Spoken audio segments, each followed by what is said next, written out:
fellow lovers of the liminal and the weird, and welcome to another video by Liminal Spaces. Today I'm going to be talking about a short story that was written by Ambrose Bierce, and it's called An Inhabitant of Carcosa. I discovered this story in an interesting way. I had heard about Robert W. Chambers' book of short stories, The King in Yellow, many years ago and was very interested in it. Hadn't found a chance to read it, so this spooky season I decided that I wanted to read that book. I also watched Moyd's video on The King in Yellow that was released, I think, last year, and that led me to the show True Detective, which of course is the most modern iteration of a story that includes The King in Yellow. And when anybody talks about True Detective and the cult surrounding The King in Yellow in that TV show, they always point to Robert W. Chambers' The King in Yellow. And of course, they also talk about in that show quite a bit the ancient land of Carcosa. So I mistakenly believed for many years that Robert W. Chambers invented The King in Yellow and Carcosa, and that is only half right. He invented The King in Yellow, but he did not invent the country of Carcosa. So for this spooky season, I decided to read The King in Yellow because I've wanted to read it for so long, and this seemed like a great opportunity to do so. And when I was reading through it, I went and did some research on it and was surprised to find that Robert W. Chambers is not the first person to mention the land of Carcosa. Robert W. Chambers took that name, the land of Carcosa, from Ambrose Bierce, a writer that was writing before him. And interestingly, I feel like a link between... Whenever I hear people talk about the history of weird horror, they jump from Edgar Allan Poe to Robert Chambers to H.P. Lovecraft. And I believe that Ambrose Bierce deserves a place in between there. He didn't write a lot of weird fiction. He did write a lot of horror fiction, but not specifically a lot of what we kind of consider weird fiction or cosmic horror. But he did write a few stories that deserve a note in there. So for me, he is now kind of the link between Poe, the beginning of weird horror, with Robert W. Chambers. So Carcosa was first used as a place in a story by Ambrose Bierce called An Inhabitant of Carcosa. And this is a story about a man who wakes up in a large grassy plain, and the grass is very gray, and the trees are all dead and leafless, and the clouds are the color of lead and hang low in the sky. Just a really dark, haunted place. And he immediately realizes that he doesn't know where he is or how he got there. It turns out that the last thing he remembers is being ill and constantly trying to get up out of bed in a kind of a feverish state to get fresh air, and his family holding him down and saying, no, you're too sick to get up. And so he believes he must have finally escaped them and run to this place, and he's wondering why he is so far from his home, which is the ancient and famous city of Carcosa. And this is actually the first time that the world heard of Carcosa. But before we move on to the rest of the story, let's take a look at Ambrose Bierce and the publication history of this story. Ambrose Bierce was a very interesting man. He was born Ambrose Gwinnett Bierce on June 24th, 1842 in Ohio. And just really quickly, just going to touch on a couple of interesting things about his life. He grew up in Indiana, and when the Civil War broke out, he joined the Union. He was injured in battle. They say he got a traumatic brain injury, but they don't really go into it much after that.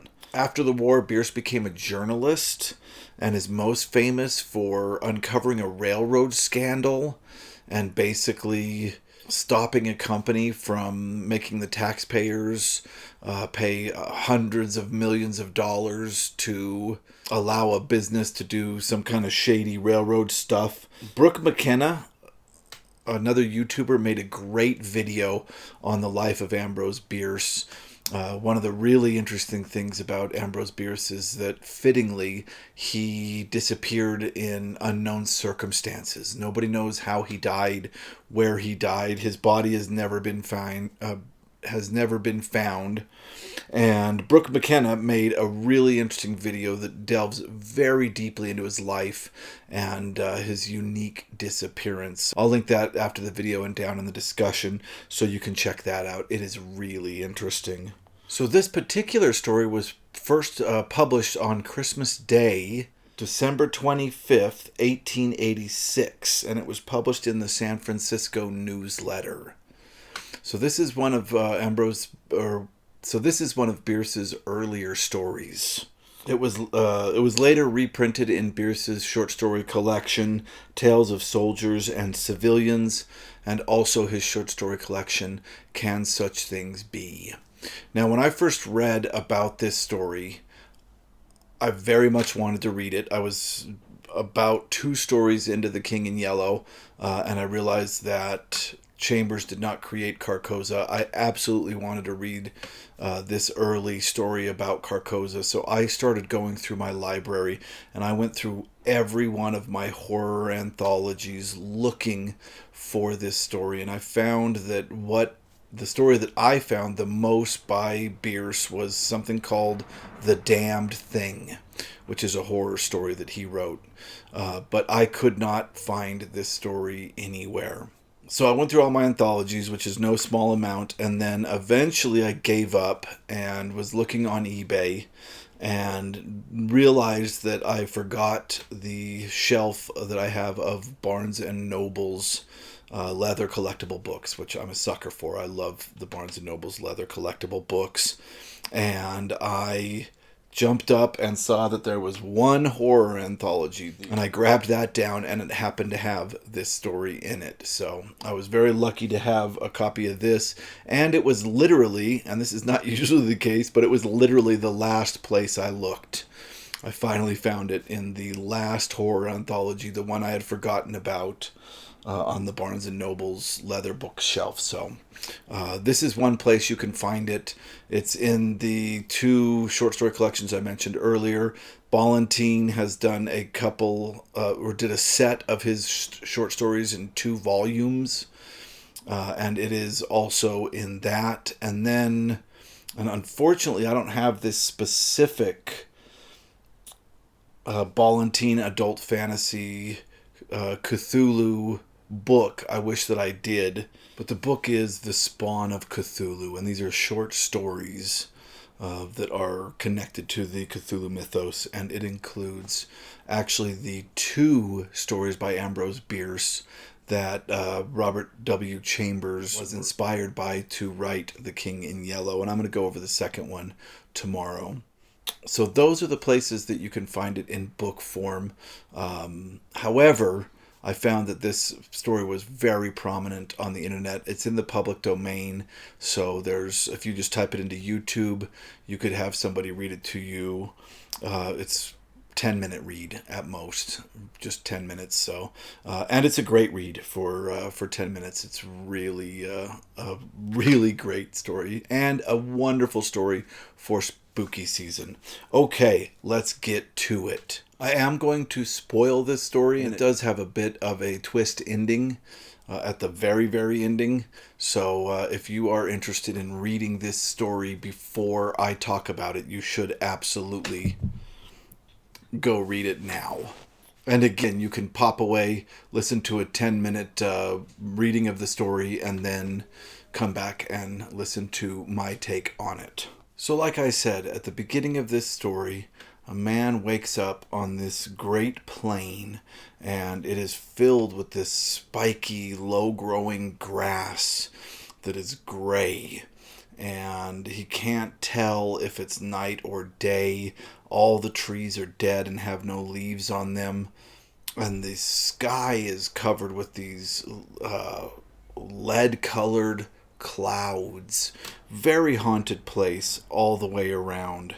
He also notices that there are weather-worn stones laying all over the place at weird, jaunty angles, and he quickly realizes that he's in the ruins of some graveyard. And I'm going to read this quick section because I do want to introduce you to the prose of Ambrose Bierce, which I feel are really quality prose. Scattered here and there, more massive blocks showed where some pompous tomb or ambitious monument had once flung its defiance at oblivion. So old seemed these relics, these vestiges of vanity and memorials of affection and piety, so battered and worn and stained, so neglected, deserted, forgotten the place, that I could not help thinking myself the discoverer of the burial ground of a prehistoric race of men whose very name was long extinct. So he really works at the beginning of the story on the setting, and it is absolutely incredible. And I think this is a very important aspect of later weird fiction, particularly Chambers and Lovecraft, where the atmosphere of the places within the story become incredibly important to the story itself. And I think this all harkens back to The Fall of the House of Usher from Edgar Allan Poe, and I know Edgar Allan Poe was hugely influential on all the weird writers, but in that, the horror of the story, of course, is the events, but more importantly, I feel like the atmosphere of the house and the grounds surrounding it are really important. And we see the same thing happening here, where this weird plane that this guy's on is super important to the telling of the story and to the horror in the story.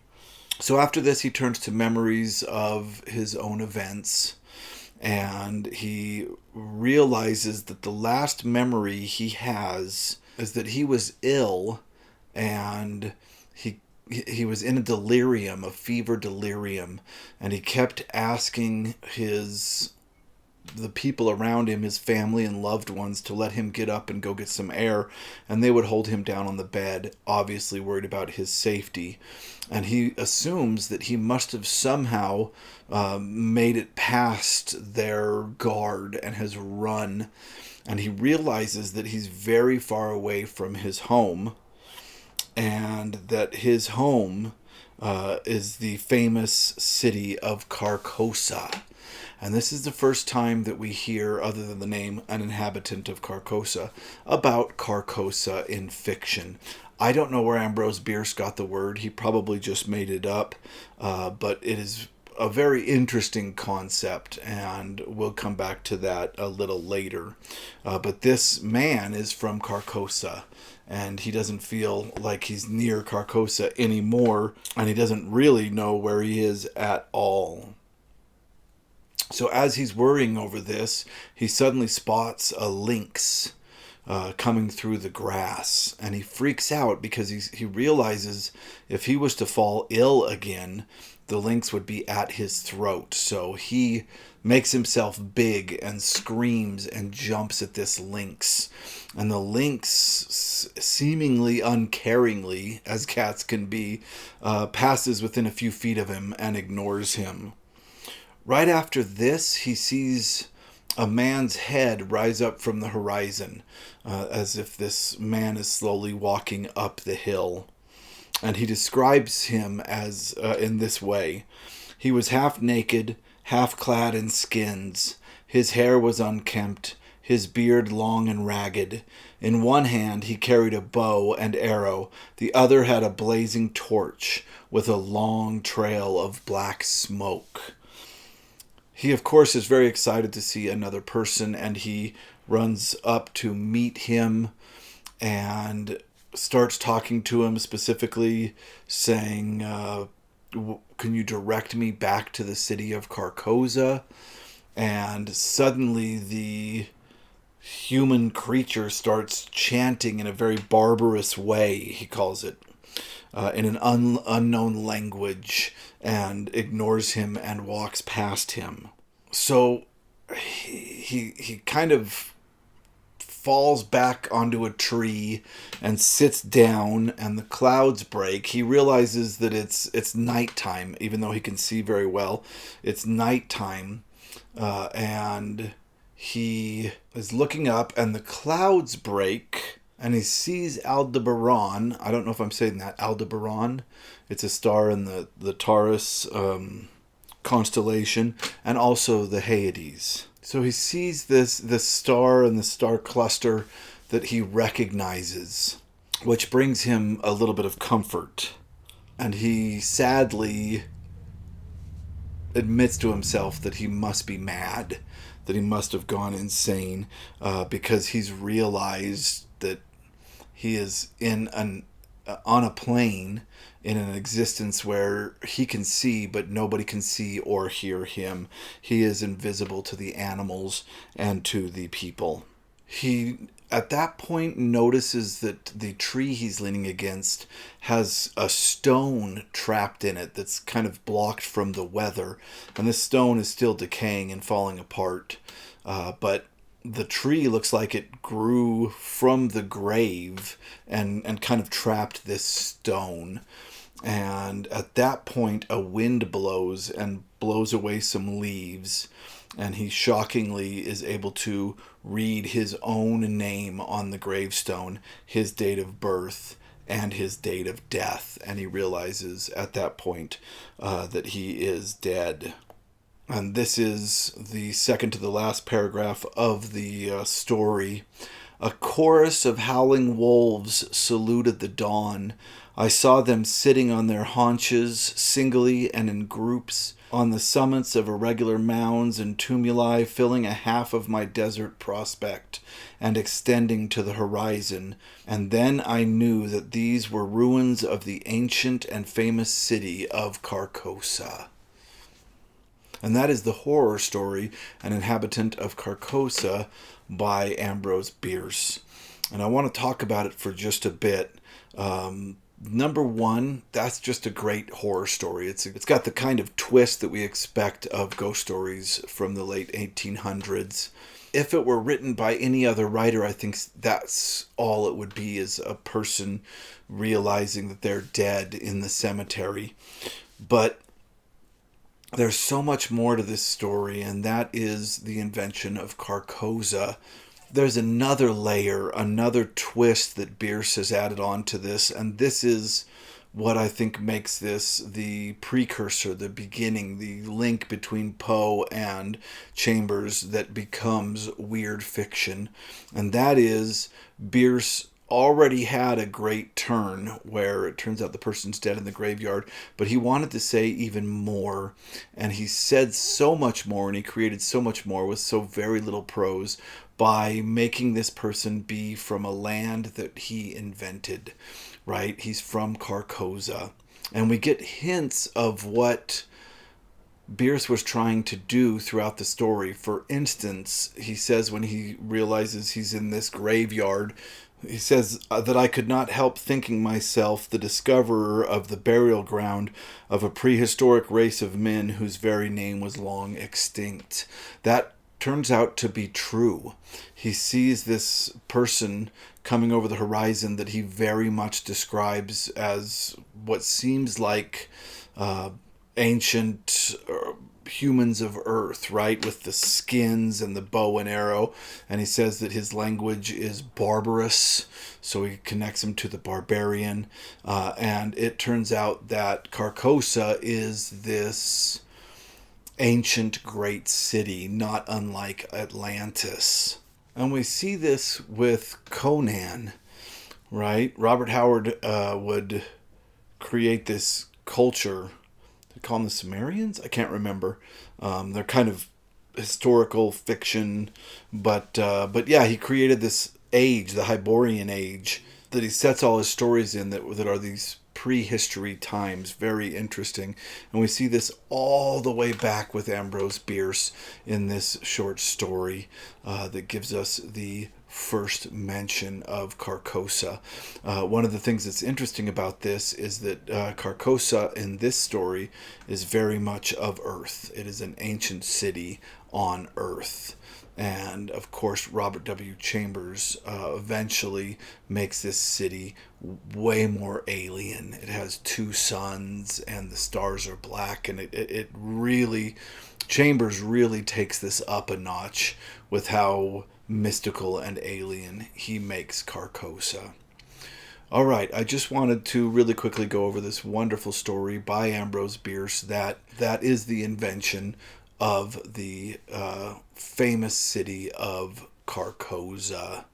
Tomorrow I will be going over another story by Ambrose Bierce that did inspire Robert W. Chambers to write The King in Yellow. And then throughout the week, I will be going over the stories in The King in Yellow. All right. Thank you very much for watching. If you liked this, please click like. And if you like this kind of content, please subscribe because we'll be making a lot more of it in the future. Thank you so much for watching.